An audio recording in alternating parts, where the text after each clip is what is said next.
अरे ये आंदोलन की देन है कि आप सांसद बने, नहीं तो बड़ी मुश्किल से बचते बचते विधायक का चुनाव, बल्कि एक बार तो हार का अनाउंसमेंट हो गया था। सुने उनकी पहुंच बहुत दूर तक है, भगवान तक उनकी पहुंच है, तो फिर बाजी को पलट दिए।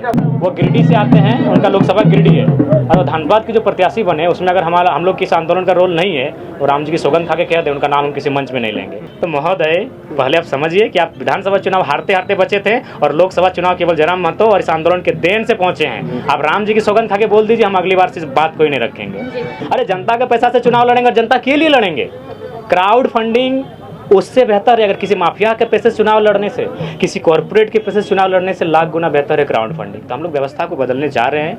हाँ, अब कितना सफल होंगे ये तो समय तय करेगा। BCCL हमारी ज़मीन पर, CCL हमारी ज़मीन पर, FCI का हर्ल हमारी ज़मीन पर, तमाम धनबाद की व्यवस्थाएं हमारी ज़मीन पर, अगर हम लात मार के भगा दिए जाएंगे तो एक सवाल होगा। वही सवाल है, हम उस सिस्टम के विरोधी हैं जो झारखंड को डोमिनेट करना चाहते हैं। अब बताइए, गोली खाएंगे मणिनाथ मंडल, लहूलुहान होगा शहीद शक्तिनाथ महतो, और यूपी का कोई माफिया यहाँ करोड़ों का टेंडर लेके चला जाएगा। तकलीफ होगी मैडम, किसी को होगी। झारखंड की राजनीति को हम लोग कुछ लोगों के अधीन देखते हैं। माफिया तत्वों के फाइनेंस से चल रही है, कुछ लोभी कॉर्पोरेट के फाइनेंस से चल रही है। तो अभी हमारे साथ मौजूद है JBKSS के केंद्रीय अध्यक्ष जयराम महतो। हम उन्हीं से जुड़ते हैं और जानकारी लेते हैं कि आज यहाँ पर कार्यक्रम में क्यों उपस्थित हुए। आज के कार्यक्रम के बारे में बताइए। देखिए, आज का कार्यक्रम शहीद मणिनाथ मंडल जी की जयंती के उपलक्ष्य में था।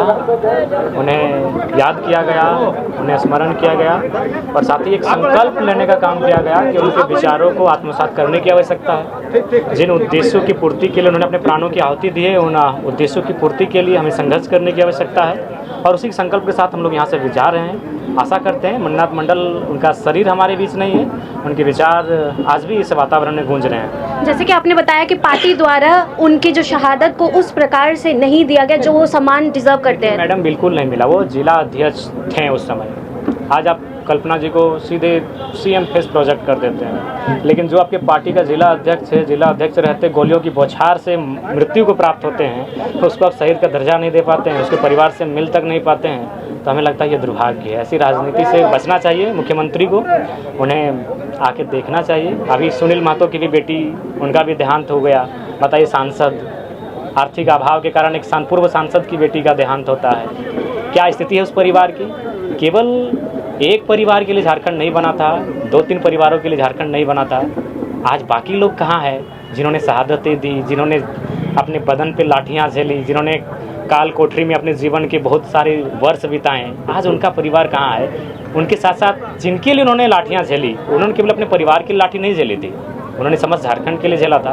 वे लोग, उनका स्टेटस क्या है, उनका हेल्थ स्टेटस क्या है, उनका एजुकेशन स्टेटस क्या है, उनका एम्प्लॉयमेंट स्टेटस क्या है, ये सरकार को देखने की आवश्यकता है। धनबाद सांसद द्वारा आपके बारे में एक टिप्पणी भी की गई, उसको लेकर क्या कहें? वो राम भक्त हैं, मैं उनसे चाहूँगा कि वो राम की सौगंध खा कर कहते कि धनबाद के जो सांसद वो बने, वो गिरिडीह से आते हैं, उनका लोकसभा गिरिडीह है, और धनबाद के जो प्रत्याशी बने उसमें अगर हम लोग किस आंदोलन का रोल नहीं है और राम जी की सौगंध खा के कह दें उनका नाम हम किसी मंच में नहीं लेंगे।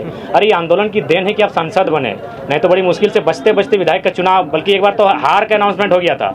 सुने उनकी पहुंच बहुत दूर तक है, भगवान तक उनकी पहुंच है, तो फिर बाजी को पलट दिए। बल्कि आपका, हाँ, इसी चैनल में आया था कि जलसर महतो बागमारा से जीत चुके हैं 251 वोटों से, और फिर 1 घंटा बाद आता है कि ढुलू महतो जीत रहे हैं 851 वोटों से।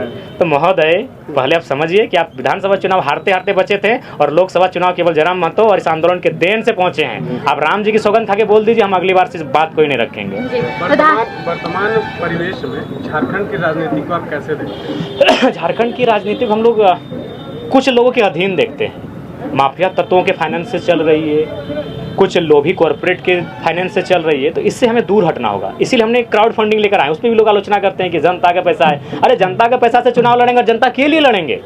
क्राउड फंडिंग उससे बेहतर है, अगर किसी माफिया के पैसे से चुनाव लड़ने से, किसी कॉर्पोरेट के पैसे से चुनाव लड़ने से लाख गुना बेहतर है क्राउड फंडिंग। तो हम लोग व्यवस्था को बदलने जा रहे हैं। हाँ, अब कितना सफल होंगे ये तो समय तय करेगा।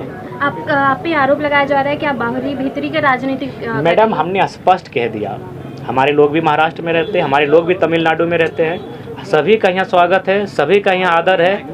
अगर हम बाहरी भीतरी के खिलाफ होते तो आज जितनी भी ज़मीनें हैं, मैं खुद बता रहा हूँ, मेरे समुदाय की बहुत अधिकांश ज़मीनें हैं धनबाद में। सरायढेला की बात कीजिए, मनेटाण की बात कीजिए, बरमसिया की बात कीजिए, पांडरपला की बात कीजिए, भोली तो खैर हमको लगता है 50% हम लोग के समुदाय की ज़मीनों पर। तो अगर हम लोग उनके विरोधी होते तो वो ज़मीन हमारी, जहाँ उनका घर है, उनके बच्चे जहाँ पढ़ रहे हैं, वो स्कूल हमारी ज़मीनों पर, वे जहाँ रोजगार के लिए कोलियरी में जा रहे हैं वो ज़मीनें हमारी है। हम उनके विरोधी नहीं है, हम उस सिस्टम के विरोधी हैं जो झारखंड को डोमिनेट करना चाहते हैं। अब बताइए, गोली खाएंगे मणिनाथ मंडल, लहूलुहान होगा शहीद शक्तिनाथ महतो, और यूपी का कोई माफिया यहाँ करोड़ों का टेंडर लेके चला जाएगा। तकलीफ होगी मैडम, किसी को होगी। जो लोग हमें बाहरी भीतरी का आरोप लगाते हैं, आपके चैनल के माध्यम से हम एक ही छोटा सवाल करेंगे। यूपी, बिहार, बंगाल, गुजरात, महाराष्ट्र, हरियाणा, पंजाब के जो लोग रहते हैं यहाँ, उनसे एक छोटा सा सवाल कि यदि कोई आपका 10 एकड़, 50 एकड़, 10-20 एकड़ ज़मीन लेता है कोई कंपनी, और आपको वहाँ से लात मार के भगा दिया जाता है और महाराष्ट्र के लोगों को वहाँ प्राथमिकता दी जाती है, तो आपको तकलीफ होगा कि नहीं होगा? बस इतना बता दीजिए। वही हमारी तकलीफ है।